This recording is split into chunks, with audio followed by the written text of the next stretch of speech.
নমস্কার, আসসালামু আলাইকুম। আমাদের আজকের প্রবলেম হচ্ছে যে ডিফিকাল্টি 273-এর আইপিএল টিকিট রাশ। এখন এই প্রবলেমটাতে কি বলা হচ্ছে, একটা আইপিএল টিকেটের মধ্যে আইপিএল খেলা দেখার জন্য স্টুডেন্টরা বেশি ইচ্ছুক। তো কলেজ স্টুডেন্টরা ওরা অ্যাটেন্ড করতে যাচ্ছে আইপিএল ম্যাচের মধ্যে। A total of n students from college want to go while only n tickets are available for the match. Determine how many students won't be able to book tickets. মানে আপনার এখানে n সংখ্যক student আছে, কিন্তু ticket সংখ্যা হচ্ছে যে m সংখ্যক। এখন সিম্পল জিনিস, যদি m সংখ্যক টিকিট যদি n সংখ্যক টিকিটের চেয়ে কম হয়, তাহলে n সংখ্যক স্টুডেন্টরা কি খেলা দেখতে পারবে? কখনোই না। মানে কারণ ওদের মধ্যে কিছু স্টুডেন্ট থাকবে যারা খেলা দেখতে পারবে না। লাইক, যদি টিকিট সংখ্যা থাকে 2টি এবং স্টুডেন্ট সংখ্যা থাকে 3টি, তার মানে একজন স্টুডেন্ট কি করতে পারবে না, খেলা দেখতে পারবে না। তো আমাদের সামনের দিকে প্রবলেমে বললো যে the first line input will contain a integer T, মানে test case. Each test case consists of two space separated integer n and m, the number of students want to go, and total number of tickets available respectively. আচ্ছা, বোঝা গেছে যে n সংখ্যক student চাইতেছে, but ticket সংখ্যা আছে m সংখ্যক। তো আমাকে যেটা বাইর করতে হবে সেটা হচ্ছে যে কতজন স্টুডেন্ট খেলা দেখতে পারবে। যদি টিকিট আর স্টুডেন্টের সংখ্যা দিয়ে দেওয়া হয়, তবে কতজন স্টুডেন্ট খেলা দেখতে পারবে এবং কতজন স্টুডেন্ট পারবে না সেটা সেপারেটলি ইচ টেস্ট কেসের জন্য, অর্থাৎ প্রতিবারের জন্য আমাকে দেখতে হবে, চেক করে দেখতে হবে যে আসলে কতজন আসতেছে। লাইক এখানে 5জন স্টুডেন্ট খেলা দেখার জন্য ইচ্ছা প্রকাশ করছে, কিন্তু টিকিট আছে 3টা, যার কারণে আউটপুট আসছে 2, তার মানে 2জন খেলা দেখতে পারবে না। সেম ভাবে এখানের মধ্যে n এর মান হচ্ছে 5 আর m এর মান হচ্ছে 7, তার মানে টিকিট সংখ্যা বেশি আছে। তার মানে 5জন দেখার পরেও আরো 2জনের টিকিট আছে, তার মানে সবাই খেলা দেখতে পারবে, এই জন্য সংখ্যাটা কত, 0, মানে কেউই বাদ যাবে না। সেম ভাবে এখানের মধ্যে টিকিট সংখ্যা আছে একটি, কিন্তু খেলোয়াড় মানে দেখতে ইচ্ছা আছে 4জনের, তাই দেখতে পারবে না 3জন। সেম ভাবে এখানের মধ্যে 8জন ফিল আছে, তার মানে 8টা টিকিট আছে, 8জন স্টুডেন্ট আছে, তার মানে সবাই খেলা দেখতে পারবে, এই জন্য আম, যারা খেলা দেখতে পারবে না এরকম স্টুডেন্ট সংখ্যা 0।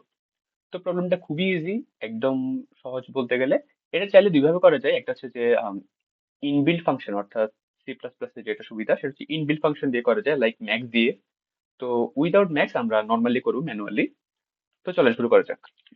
আমরা টেস্ট কেসের জন্য টি নিলাম, প্রতিবার তাই নেই, এবার জাস্ট টি নিয়ে দেখলাম যে কেমন হয়। অনেকে বলবে যে এখানে তো টি দেওয়া আছে ভাই, আপনি এন দিয়ে করেন কেন? সিম্পল জিনিস, তো প্যারা নাই, টি দিয়ে করলাম। তো সেম প্রসেস আমার প্রতিবারের জন্য নিতে হবে। তো ইন্ট এন নিব আর এম নিব, দেন সি ইন নিব, স্টুডেন্ট সংখ্যা এন আর টিকিট সংখ্যা এন। আমার নেওয়া শেষ। এখন কথা হচ্ছে, যদি এম এর মান, যদি টিকিটের সংখ্যা স্টুডেন্টের সংখ্যার চেয়ে কি হয়, বেশি হয় বা কম হয়, বেশি হলে হবে কি, সবাই দেখতে পারবে, তার মানে আমাকে এটা এখানে দেখাতে হচ্ছে না, আমি প্রথম কন্ডিশনে দেখাবো না। ঠিক আছে, আমার ইচ্ছা হচ্ছে আমি এটা সেকেন্ড কন্ডিশনে দেখাবো যে যদি বেশি হয় তাহলে ডিরেক্ট জিরো আসবে, কথা আমার তো ক্যালকুলেশন করতে হচ্ছে না। তাহলে আমি যেটা ক্যালকুলেশন করতে হচ্ছে, অর্থাৎ যদি স্টুডেন্টের সংখ্যা টিকিটের সংখ্যার চেয়ে যদি স্টুডেন্টের সংখ্যা কি হয়, বেশি হয়, তার মানে ওরা দেখতে পারবে না। তাই লিখি ইফ n এর মান গ্রেটার দেন m এর মান, তাহলে যেটা সি আউট হবে, অর্থাৎ যেটা আউটপুটে বের হবে, ওটা হচ্ছে এই সংখ্যাটা, তার মানে n মাইনাস m, যারা খেলা দেখতে পারবে না ওরাই n লাইন। আর যদি এলসে, আমি ডিরেক্ট এলস ইউজ করবো, কজ এখানে আর কোনো কন্ডিশন নেই।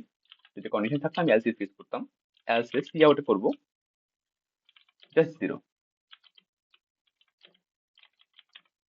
কজ আমার যেহেতু m এর মান যদি বড় হয়ে যায় তাহলে আমার অবভিয়াসলি কোনো কি লাগতেছে না, মানে যারা স্টুডেন্ট আছে সবাই দেখতে পারবে, তো আমার কোনো ক্যালকুলেশন করতে হচ্ছে না। তো ফার্দার মোর আমার আর কোনো সমস্যা নেই। এবার দেখি যদি আমার কাজটা করে তাহলে তো ভালোই, নাকি আবার এখানে আবার কিছু খুঁজে, দেখা যাক। আউটপুট অ্যাপ্রক্সিমেটলি এটা আসছে কোথায়, 2030।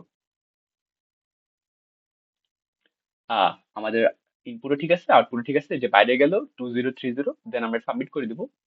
দেন ওকে, কাজ করবে। খুবই দরকার প্রবলেম কিন্তু এটা, কজ এটাতে বুঝতে হবে যে আপনাকে টিকিটের সংখ্যা এবং স্টুডেন্টের সংখ্যা কেমন হচ্ছে জিনিসটা। নাইলে আপনারা যদি আগে এম এর মান যদি বড় দিয়ে মানে এম এর মান যদি উল্টা দিয়ে দেন, মানে এর উল্টাপাল্টা হয়ে যায়, তাহলে কোন কঠিন আনসার দিবে না। এই যে আমার এখানে কাজ হয়ে গেল। তো ঠিক আছে, আমরা নেক্সট প্রবলেমে আবার দেখা হচ্ছে।